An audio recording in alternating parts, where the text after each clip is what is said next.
We are in a situation in the world where we are on a tipping point. If we don't get people to act in new ways, and that's both system change and behavior change, we will tip the wrong way. And I believe that popular culture, art, and the like, that is what can help us move both as human beings, but also as systems. If we had to convince the world with data and facts and figures, we would already have done it. We have all the data, we have all the information, we actually also have a lot of the solutions. And then you can say, why don't we see that change? Because we can't feel it.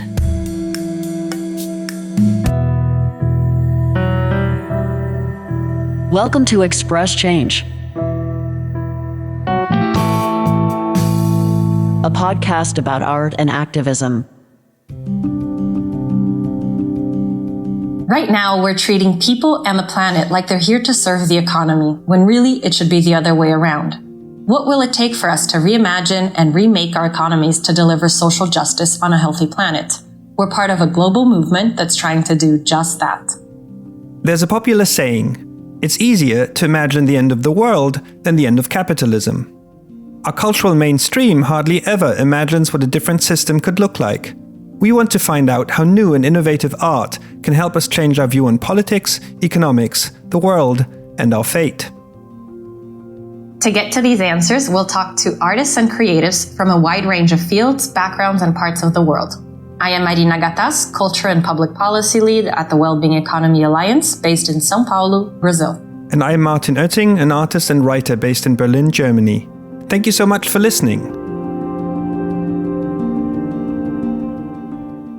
This is episode 4 of Express Change. Katja Iversen is CEO of the Museum for the United Nations UN Live, an unconventional, borderless museum connecting people everywhere to the work and values of the United Nations. They work with popular culture players and platforms in film, music, gaming, arts, and sports to foster a stronger sense of shared belonging on this planet and to inspire positive action. In the past, Katja has been an advisor to private and public sector institutions and leaders, including the World Economic Forum, the G7, and the World Health Organization. Katja, it's such a pleasure to have you with us here today. Thank you so much for joining us. Thank you very much for having me on this great podcast. You know, I can talk about well-being economy, arts activism for a long time, and I'm so happy that we get the chance to do that here, because what is more connected than the well-being of people and planet and arts with the activism? Thank you so much. I mean, we could almost write it like that in our press release. At the end of last year, you published a top 10 list of cultural initiatives that had a positive impact in the world. Can you tell us a bit about that? The Museum for the United Nations UN Live in December 2023 put out the first list of culture for impact. And we have highlighted 10 popular culture initiatives that have inspired us during the year. And we do that to highlight the power of popular culture. So whether it's the Barbie movie or it's the music from AC who puts focus on biodiversity and climate change, or it's fashion that also really highlights the different expressions and how you can draw attention to both issues but also injustices. So having come out with a list like this and really working on, as we do at UN Live, the power of popular culture is to highlight why art, sports, film, movies, fashion, gaming is important both for us as human beings, but also for societies and for the change we need to make. How did work with culture and activism begin? How does that journey begin for you? Have you always seen art as a catalyst for change? So I have worked in development and in changing the world my whole life. I worked in education, I worked in gender equality, I worked in the broader sustainable development issues, both people and planet. I've been an activist, I've been a UN worker, I've been and high-level advisor. I've worked on many of the different issues, but also many of the different kind of ways, advocacy, communications, capacity building, all of that. I've always had an eye to what it is that popular culture and arts can do. If we had to convince the world with data and facts and figures, we would already have done it. We have all the data, we have all the information, we actually also have a lot of the solutions. And then you can say, why don't we see that change? Because we can't feel it. Because it doesn't speak to our soul, it speaks to our brain. We know it's our heart, it's our soul that get us as human beings to feel, but also to act. So the combination of data, facts, figures, solutions, strategies, but also with arts, with broader popular culture, it sets another stage. I don't want to say that I've been an expert on this because I haven't, but I've always been able to see the change potential. We are in a situation in the world where we are on a tipping point. If we don't get people to act in new ways, and that's both system change and behavior change, we will tip the wrong way. We're seeing polarization, we're seeing inequalities of all kinds, we're seeing planetary disaster. And so we are at a tipping point, and we need to work in new ways. And I believe that popular culture, arts, and the like, that is what can help us move both as human beings, but also as systems. And I am in a place where there's things I know and there's things I don't know. I come with some experiences, but I also work with really good people that can teach me. Yeah, that speaks to so many things. What you said is so mirrored by other conversations we've been having. There seems to be such a consensus on our over-reliance on data. Well, we need to speak more to the emotions. And I've been sort of interrogating myself. Just the other day, I was trying to convince people to put a solar power station on the roof of a building. And I went at them with only facts. And they said no. And I realized afterwards, I wasn't speaking to their feelings that they needed of trust and of empathy and of belonging and so forth. And so I'm wondering, and this is my follow-up question to what you just said, what makes us fall into the facts and figures and data trap all the time, even though we know really as humans that we need something else to change our ways? Why do the facts and presenting them and thinking that the numbers and the data seems to be convincing? Why does that always happen to us when it needs to be something else that we need to be doing? I think that people often present and lead argumentation with facts and figures because we're schooled in that. That's the schooling system. We're schooled in left brain. And that's how you build an argument. That's how you make a case. But you have to combine it with all the other kinds of arguments. So what I often do is I bring in a bouquet of arguments. I have the emotional ones. I have the data one. I have the solutions one. I have the big picture, small picture, personal gain, all of that. And then you can move them around. But we have just not been good enough to also think people with titles as human beings. Ministers of finance, heads of states, ministers of this, that, and the other, business leaders as people with emotions. We are seeing a polarization in the world. And we are seeing that people are losing a feeling of belonging. We see an empathy deficit. And what happens when people don't feel connected, don't feel they belong, or don't feel that there's anything they can do, the next emotion is either apathy, indifference, or aggression. So what we say we need to get back to, and lending from the charter of the UN, we the peoples, we need to get back to a global we. A feeling of belonging, a feeling of connectedness, maybe a little old-fashioned feeling of solidarity. And we do that by meeting people where they are, with messages they understand, through media they use. You can get to people on the screens they already use and the apps they use. Then you get to them, and with messages they can understand, not the development lingo, not the economic lingo, but something that they can both feel with their heart and understand with their brain. Then we can get a lot further. And then we can kind of push that sense of belonging, of global we, but also of individuals being agents of change, that there's actually something I can do. So much of our ways of talking about the economy are setting it as something that's apart from us, that we have no agency, and that therefore things will always be the way that they are. I'm wondering, and this is quite a cool opportunity to ask someone who's been advising so many of these economic institutions, the G7, the World Economic Forum, if you could walk into one of those rooms and actually affect one change, what would it be?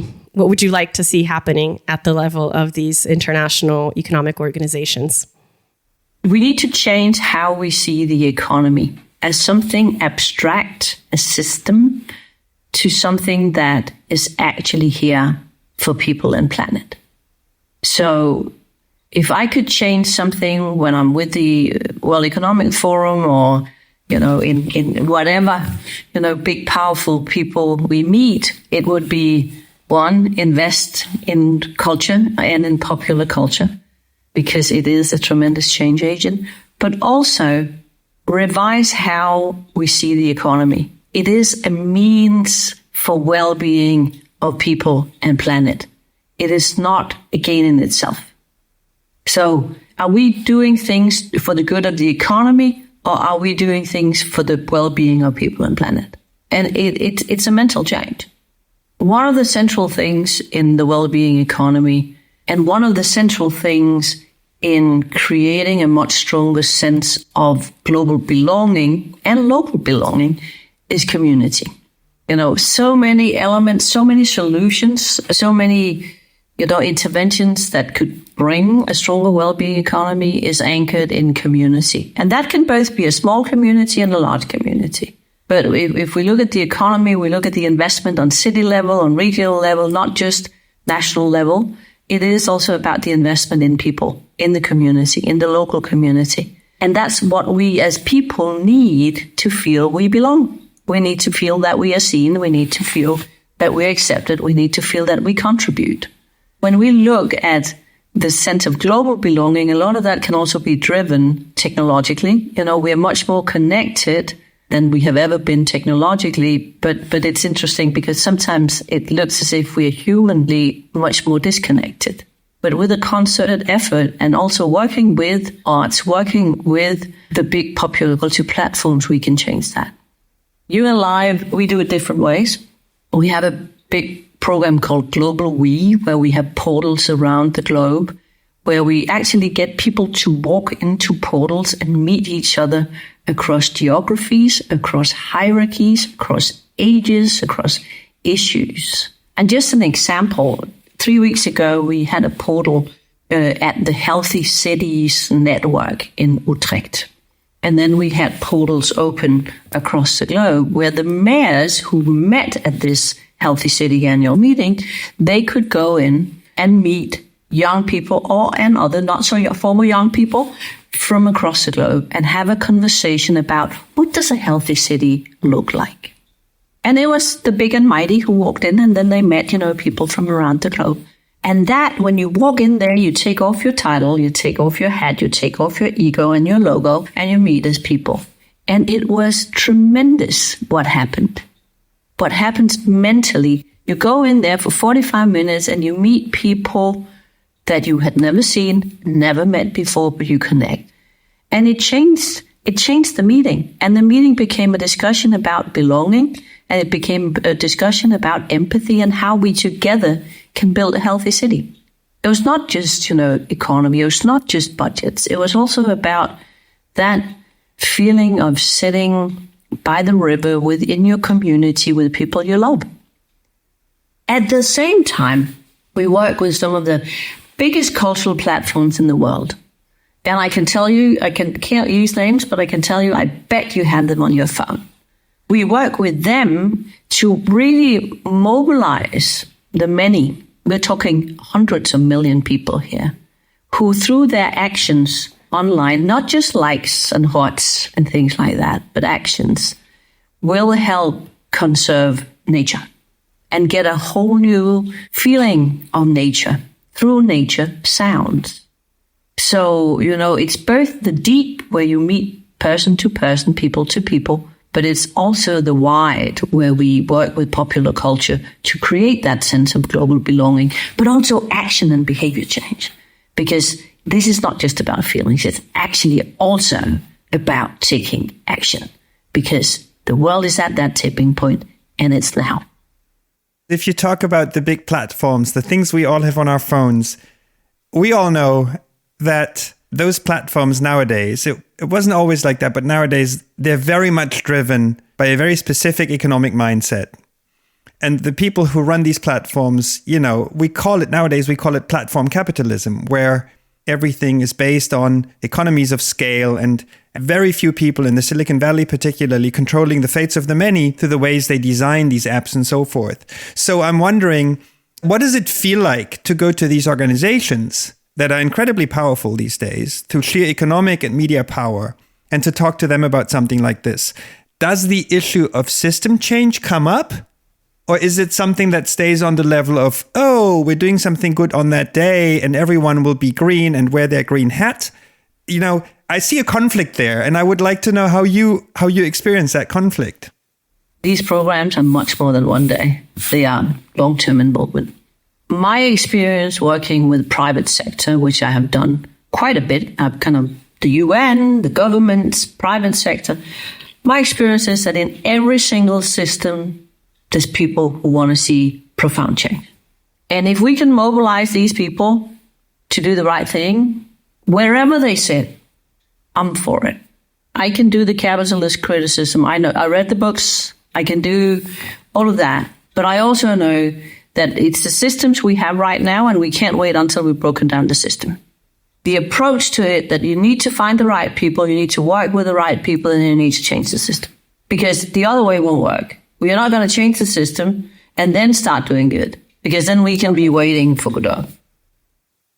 I wanted to just follow up on that as well. I've seen just how 2023 and all of the major conflicts that have exploded around the world, we're talking of a dozen different conflicts, many of them very much directly rooted in our economic systems and extraction, exploitation of people.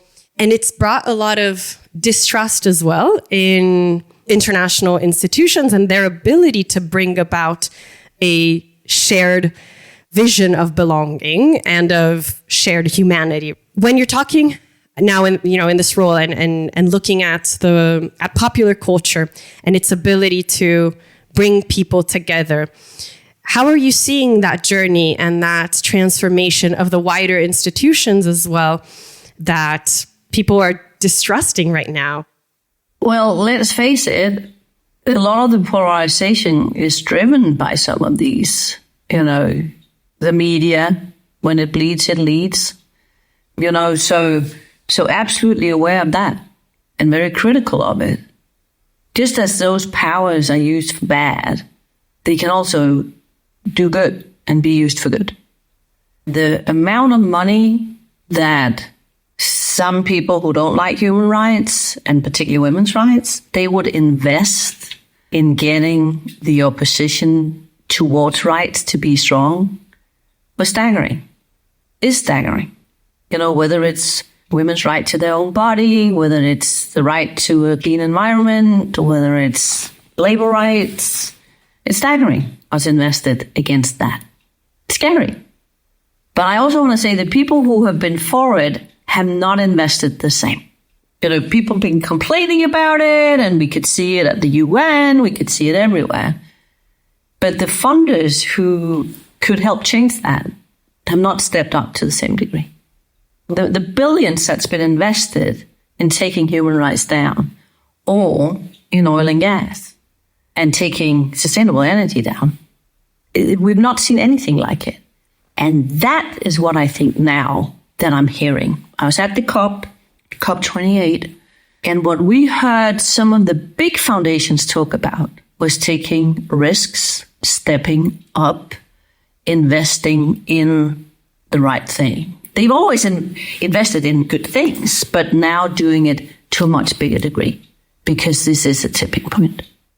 So when I look at popular culture and arts, both from that emotional place, of what it is that it can do, but also from a system place. That is where I see potential, but only if you invest in it.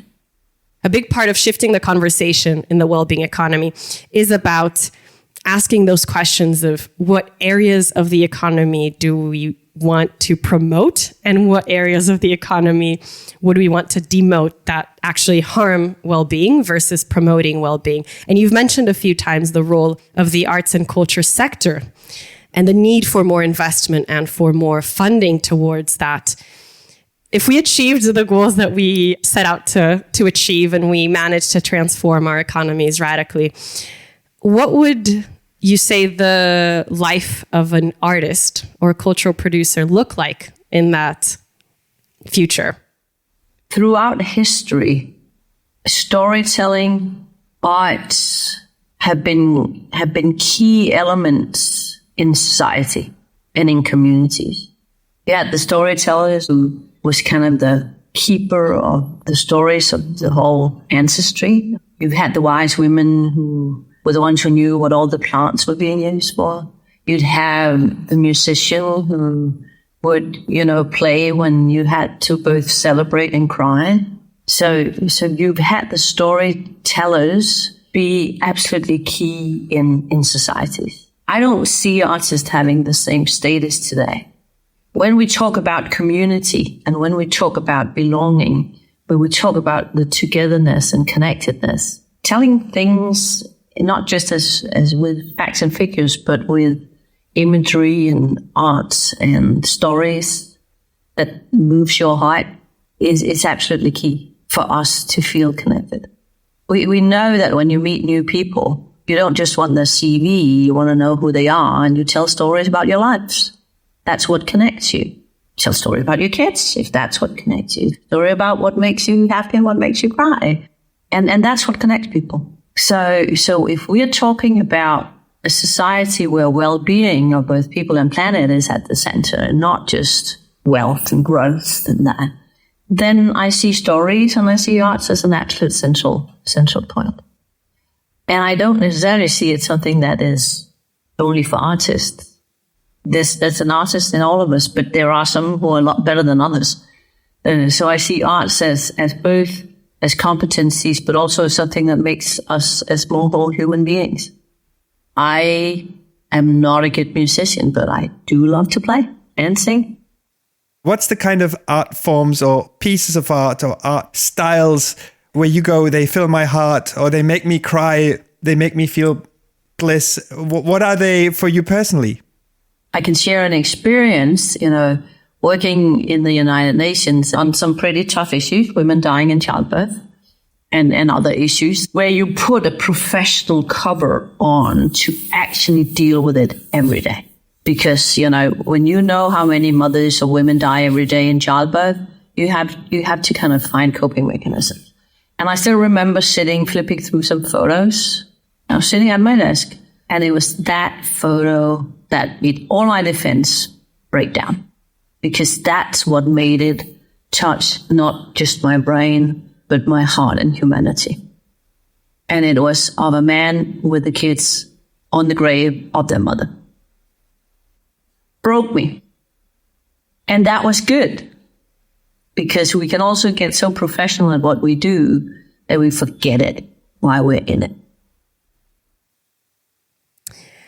Not much of a question, but a quote that comes to mind and that I really like by Stella Adler. She says, "Life beats down and crushes the soul, and art reminds you that you have one." And so when you talk about, everyone having a bit of an artist in ourselves and playing with art, regardless of whether you're good or not, I think that's such a powerful way too of connecting us spiritually into our souls and back into the things that connect us and that make life worthwhile, and reminding us that life can be beautiful. I totally agree. Yeah. So as human beings, we need it, but also as systems, we need it. What I saw at COP28 in Dubai was a much bigger focus on arts, entertainment, popular culture. I'm not seeing that to the same degree before. And I know that there's good thoughts in the works on how, of course, in Brazil at COP30, that hopefully will be put up a big notch. Because we can move and activate the many that way. And not just the many, but also the people in power. Because they don't only react to facts and figures. I don't want to talk about arts as a tool, but focusing more on the popular culture, on culture, and the different aspects of that. There's a lot of change that lies within it. People need hope too, right? That change is possible. What has given you the most hope recently that change is possible at the Museum of the UN and UN Live, that we're in the right direction? When I experienced and heard about the Museum for the United Nations and read about the mandate and met the team and saw how they think differently and some of the coalitions that are building, that left me so hopeful that I actually said, this needs to get a go. I think those coalitions that the UN Live builds with people and groups who have not worked together before, but we can convene both because of carrying the UN brand as an extension of the UN, but also because of some of the combination of arts, of popular culture, but also of thinking systemically and thinking big scale. That left me very hopeful, and I can see a lot of good things happening. Experiencing what the global we portals can do when people connect across what would normally be considered barriers leaves me extremely hopeful. And seeing what that does to the big and mighty, but also to normal people, the kids or the young people from the favela in Brazil who connected with young people in Kigali and in Johannesburg and got that feeling of, oh my God, they're like us. And they had hardly been out of the city before. And suddenly they are connecting with people across the globe and say things are different, but there's a lot of things that's the same. We're struggling with some of the same, and we're dreaming of some of the same. And seeing that happen left me hopeful for humanity. Your own job, the one you took on, is the thing that gives you a lot of hope. I mean, congratulations for that as well. I think that's amazing. If 2023 were a piece of art, any format, could be a painting, could be a book, could be a song, what title would you give it? Step it up, because we all got to step it up. Nobody can do everything, but we can all do something. And finding that something we can do in big and in small, that is what's going to change the world.